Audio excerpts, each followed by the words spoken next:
देव धर्माच्या गोष्टी करणारे लोक, देव धर्माच्या जमिनी खाणारे, दर्गा मस्जिदच्या जमिनी खाणारे मुस्लिमच लोक आहेत आणि हिंदू धर्माच्या जमिनी खाणारे लोक हिंदूच आहेत.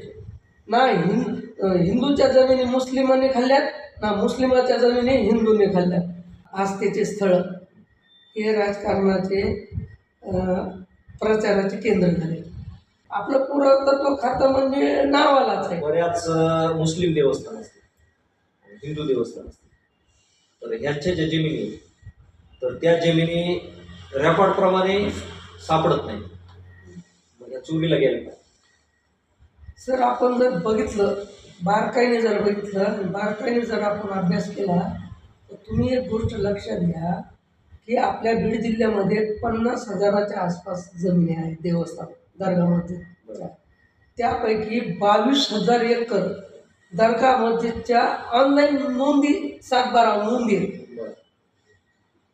हालाकी जमिनी कुणाच्या ताब्यात आहे हा प्रश्न नाही, पण दर्गा मस्जिदच्या नावाच्या नोंदी 7/12वर आहे. जमीन कोणाच्या ताब्यात आहे ती माहिती. त्यांच्या 22,000 एकराच्या आसपास नोंदी, पण हिंदू देवस्थानाच्या नोंदीच नाही. 1,500 ते 2,000च्या वरती निघणार नाही, त्या बी वादातल्या. आणि तुम्ही प्रत्येक गावात जा, प्रत्येक गावामध्ये देवस्थानाच्या जमिनी आहेत, पण महसूलला नोंद नाही. अशा परिस्थितीमध्ये आपला जो महसूलचा रेकॉर्ड 1950च्या नंतर जो बनलेला आहे, तो रेकॉर्ड पूर्ण आपल्या महसूलने महिषासूरसारखा गिळकरत केलेला आहे, म्हणजे तो नष्ट केलेला आहे. आज जे आपण बांधतो ते वक्फ बोर्डाच्या रेकॉर्डच्या आधारे आपण हिंदू देवस्थानं आज जिवंत ठेवतो, कारण त्यांच्याकडचा रेकॉर्ड जिवंत आहे म्हणून आम्ही हिंदू देवस्थानासाठी लढतो. म्हणून आता तेही रेकॉर्ड यांना नष्ट करण्याच्या उद्देशाने तेही त्यांच्या हालचाली चालू आहेत. जे वक्फ बोर्ड हे असं आहे तसं आहे हे, पण वक्फ बोर्डाकडे रेकॉर्ड देवस्थानाचा आहे आणि तुमच्या महसूलकडे नाही गेला. गंभीर बाब आहे. आणि हे म्हणतायत की देव धर्माच्या गोष्टी करणारे लोक, देव धर्माच्या जमिनी खाणारे, दर्गा मस्जिदच्या जमिनी खाणारे मुस्लिमच लोक आहेत आणि हिंदू धर्माच्या जमिनी खाणारे लोक हिंदूच आहेत. ना हिंदूच्या जमिनी मुस्लिमांनी खाल्ल्यात, ना मुस्लिमाच्या जमिनी हिंदूंनी खाल्ल्यात. स्वतःच्या धर्मांनीच खाल्लेल्या आहेत. म्हणजे धर्माच्या नावाखाली हे ठराविक लोक देवाचं खात आहे असं तुम्हाला. देव धर्माच्या नावाखाली तुम्हाला सत्ता पाहिजे, खुर्ची पाहिजे, पण देव धर्माचं प्रसाराचं स्थान जे मंदिर आहे तेच मंदिर आज असुरक्षित आहे. म्हणजे तुम्ही ज्या धर्माचा प्रसार ज्या मंदिरातून होतो ते मंदिर आज तुम्ही एकरावरच्या गुंठ्यावर आणले. आता बघा, विचार करण्यासारखी गोष्ट आहे. जर धर्माचा प्रसार करायचा असेल तर सर्वात जास्त लोक धर्माच्या धार्मिक स्थळाच्या ठिकाणी जमा होतात, तिथं तुमच्या धर्माचा प्रसार होतो. आणि ती मंदिरं जेव्हा तुम्ही एकरावरच्या गुंठ्यावर आणताल त्यावेळेस कोणता धर्माचा प्रसार होणार आहे तुमचा? आणि आज शासन जे परिपत्रक काढून ह्या जमिनी, देवस्थानाच्या जमिनी विक्री करण्याचा, हस्तांतरण करण्याचा जो डावपेच आहे, हे फक्त आपण ह्या जमिनी ज्या भूमाप्यांनी जे 70% राजकारणीच लोक आहेत, यांना वाचवण्यासाठी वक्फ बोर्डाचा रेकॉर्ड गायब करायचा आहे. महसूलचा तर झालेलाच आहे. आज तुम्हाला महसूलमध्ये जर देवस्थानची जमीनच आहे का हे बघण्यासाठी तुम्हाला मागचा रेकॉर्ड बघावा लागतो, उर्दू. आता उर्दू फसलीचा रेकॉर्ड त्यांच्याकडे रेकॉर्डच नाही, रजिस्टरच नाही. परत त्याच्यानंतर जे काही 50ला आपण महसूलचा आपला रेकॉर्ड झालेला आहे, क पत्रक, खासरा पत्रक, पहाणी पत्रक, लावणी पत्रक आणि निशाण 9 ह्या फक्त देवस्थानाच्या इनाम जमिनीची नोंद असते. आज तुम्हाला ते भेटत नाही. भूमी अभिलेख, तहसील आणि शहरामध्ये जर सगळ्यात जर सार्वजनिक जमिनीचा, धार्मिक जमिनीचा सत्यानाश जर केला असेल तर नंबर 1ला नगरपालिका, नंबर 2ला तहसील आणि नंबर 3ला भूमी अभिलेख. आता भूमी अभिलेखचा रोल असा झाला की नगरपालिकेचा जो रेकॉर्ड आहे तो कर टॅक्स वसुलीच्या हद्दीपर्यंत आहे. त्यांनी जेव्हा सर्वे केलेला होता नगरपालिकेने, त्यावेळेस त्यांनी फक्त बांधकामाच्या हद्दीपर्यंत जो काही कर टॅक्स लागतो तेवढ्याच जागेचा त्यांनी नोंद घेतलेली आहे. म्हणून तेवढ्याच जागेचा, पण त्यांनी सण जागेच्या नोंदीच घेतलेल्या नाही. मग ह्या सण जागा गेल्या कुठं? आज बीड शहरामध्ये 1300 ते 1700 ओपन पेस आहे कागदोपत्री. जर तुम्ही भूमी अभिलेखचं रेकॉर्ड पाहिलं तर तहसीलदार, कार्यकारी अभियंता, जिल्हा अधिकारी, मुख्य अधिकारीच्या नावाच्या नोंदी आहेत. ह्या नोंदी म्हणजे शासकीय सार्वजनिक जमीन आहेत का? त्या तुमच्या नावावर आहेत का? रेकॉर्डला आहे. आज ते रेकॉर्डसुद्धा ते गायब करायले. बहुतांश तिथलं सुद्धा भूमी अभिलेखचं बरंच रेकॉर्ड गायब केलेलं आहे. आता ह्या जमिनी जे आपण म्हणतोय हे रेकॉर्डच नाही. त्याच्यामुळं आता वक्फ बोर्ड संपलं, महसूल संपलं. आता तुम्हाला जर जमिनी देवस्थानाच्या आहेत म्हणलं तर ह्याचं रेकॉर्ड बघायचं तर तुमच्याकडे फक्त 7-12 आहे. आता मागचं रेकॉर्ड तुम्हाला शोधायचं म्हणलं तर ते भेटत होतं एक तर वक्फ बोर्डाकडे हैदराबादला, आणि दुसरं भेटत होतं महसूलला. महसूलमध्ये तर उर्दू वाचणारे कुणी नाही. तर ते रेकॉर्ड तर त्यांनी ते आहे का नाही हे तर आता ते नामशेषच झालं. फसलीचं जे रेकॉर्ड होतं ते त्यांनी गायब केले. त्यांच्या म्हणण्याप्रमाणे रेकॉर्ड तयार केलेले. आता तुम्ही म्हणतात तसं एवढा मोठा दरोडा जर देवस्थानावर असेल तर मला असं म्हणायचं आहे की हे धर्माच्या नावाखाली देव अनाथ करायला लागले काही लोक. धर्माच्या नावाखाली भक्तांची आस्था तर आहे, भक्तांच्या आस्थेमध्ये काही बदल नाही. पण आस्थेकडे बघणारे जे लोक आहेत, ते नियंत्रण ठेवणारे जे लोक आहेत, त्यांची जी जबाबदारी ती जबाबदारी पार पाडत नाही. ते सुद्धा आता आस्थेच्या ठिकाणी राजकारण शिरले. म्हणजे आता माझा धर्म हा पहिले राजकारण विरहित होता. मला आता मी धर्माच्या ठिकाणी म्हणजे आस्थेच्या स्थळी गेलो तर माझ्या तोंडातून कधी वाईट शब्द निघायचा नाही. पण आज माझा मी मंदिरात गेलो तरी मोबाईलवर माझ्या शिव्या असतात. म्हणजे आस्थेचं पावित्र्य ठेवलेलं नाही. आणि दुसरी गोष्ट, राजकारण शिरल्यामुळं कुणी धर्मावर टीका करणारे नव्हते ते आता राजकारण झाल्यामुळं टीका करू लागले.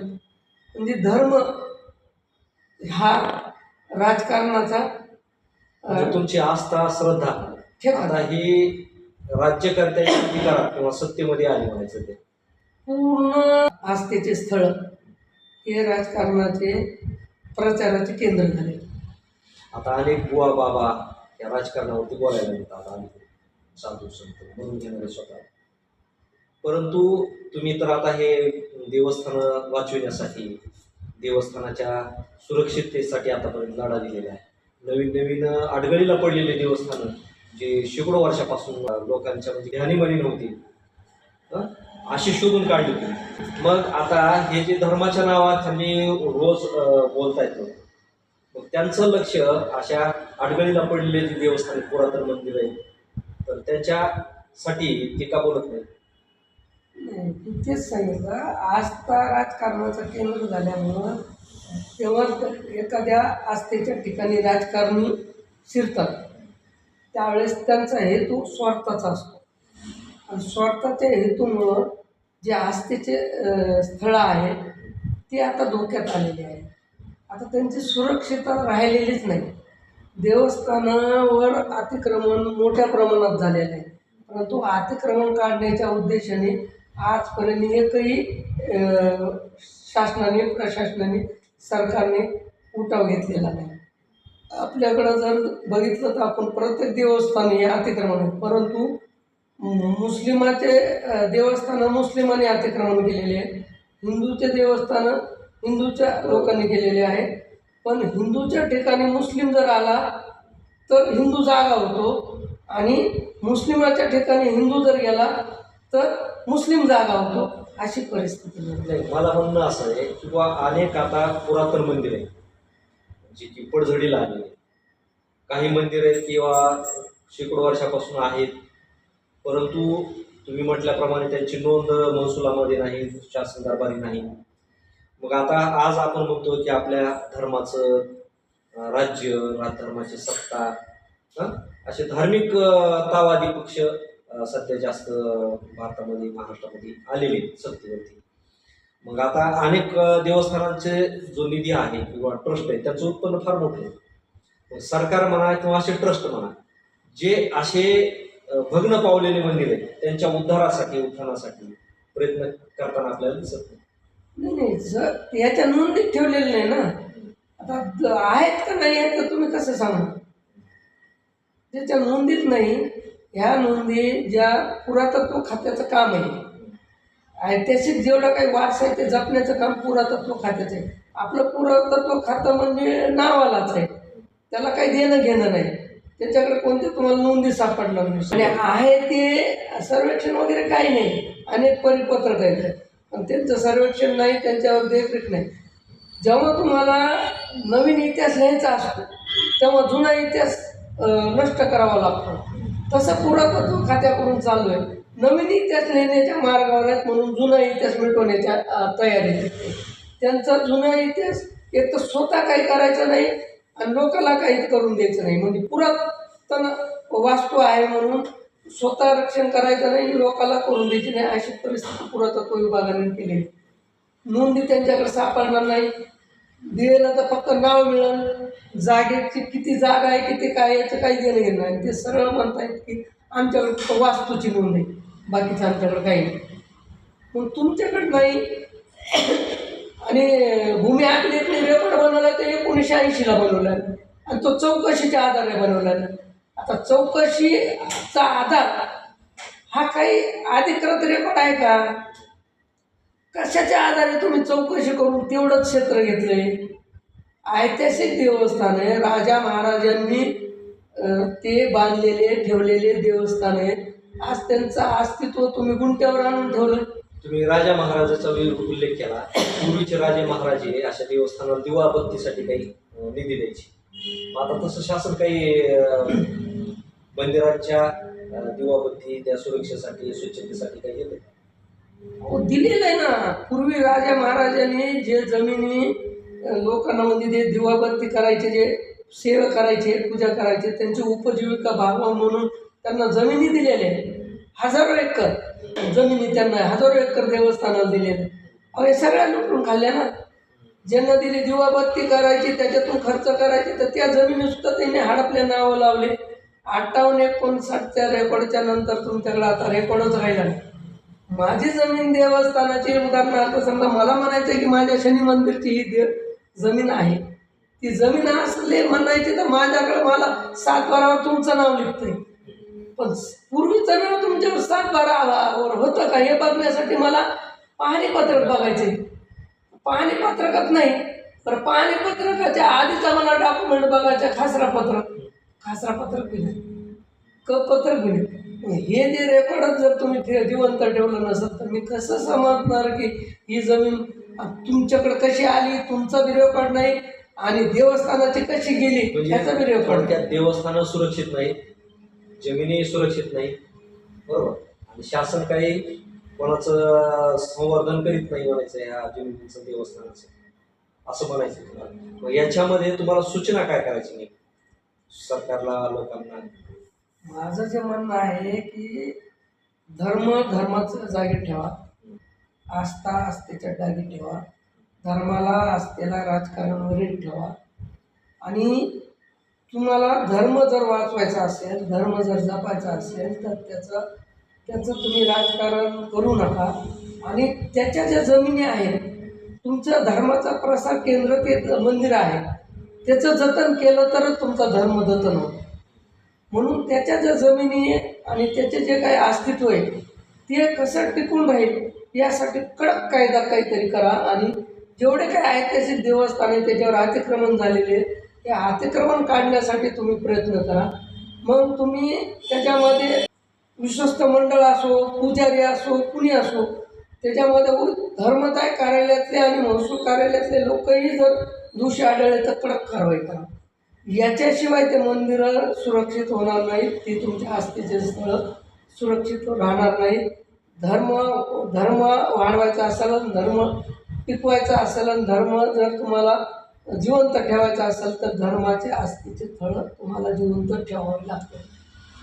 धन्यवाद रामनाथजी. कारण ट्रस्ट आणि देवस्थान यांची पिळवणूक म्हणा, दुर्दशा म्हणा, जे शासनाकडून होते त्या संदर्भात तुम्ही या ठिकाणी तुमची वेदना मांडली, तुम्ही या संदर्भात तुमची माहिती दिली, त्याबद्दल धन्यवाद.